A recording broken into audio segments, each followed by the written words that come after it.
Located on the Somme River, this northern city has a lot to offer. We start by taking a stroll next to the Picardy Museum. This is Amiens' main museum, housing artifacts ranging from prehistory to the 19th century. At the fancy Le Petit Poucet, a savory breakfast awaited us. Plamiche is a pastry originated in the northwest of France, particularly in the Picardy region, which Amiens is part of.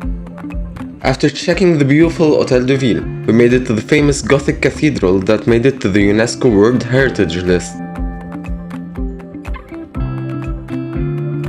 The Cathedral Basilica of Our Lady of Amiens, or Notre-Dame d'Amiens, is the largest Gothic cathedral in France by interior volume, double the size of Notre-Dame de Paris.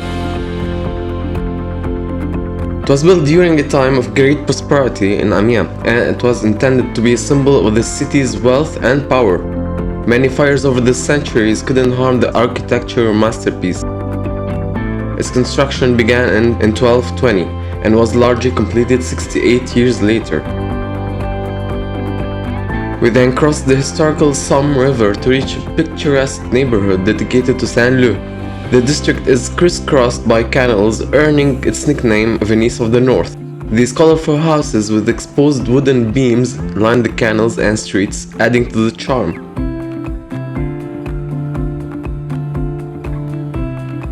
To unwind, we stopped at a beautiful contemporary landscape park designed by Jacqueline Hosty in 1993.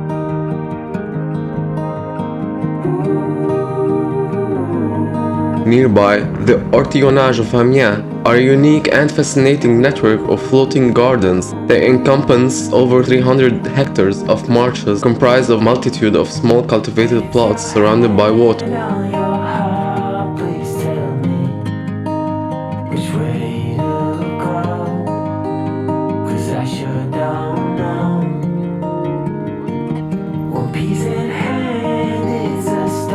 This is another monument that made it to the famous list. The massive square belfry constructed between 1406 and 1410. Since then, it served multiple purposes across history. A watchtower protecting the city from fires and approaching enemies, a civic symbol representing the independence and autonomy of the city, and finally a bell tower.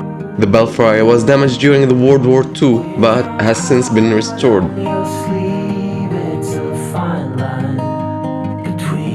After climbing the tower's 110 steps, you get to see this marvelous view.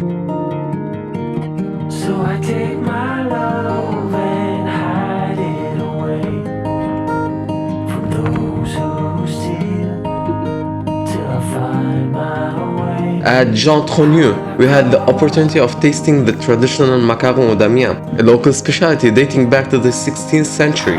Raw almonds are used to create an amazing flavor. Although born in Nantes, it was fact in Amiens that at the age of 53, Jules Verne chose to live the second part of his life for more than 3 decades. It was here that he fell madly in love with the woman and his wife of his life, Honorine Mort. Today, their house was transformed into a museum. The tour starts at the Winter Garden before setting foot in the dining room and living room with the 19th century furniture and personal collection.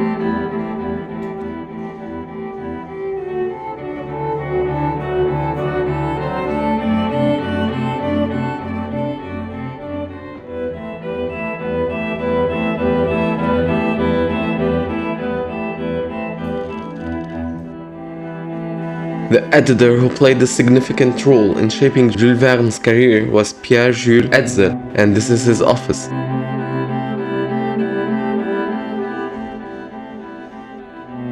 Upstairs, a glimpse into the life of a famed science fiction writer and the environment that potentially influenced his works is offered. Who doesn't know the famous novel Around the World in 80 Days, for example?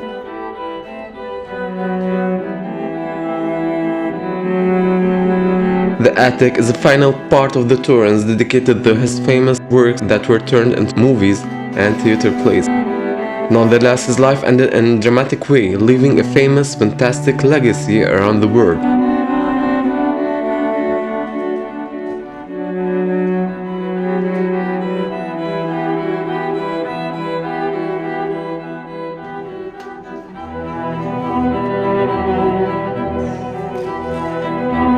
If you're interested, his novels are on sale in the ground floor shop. And with that, I bid you farewell, and until next time.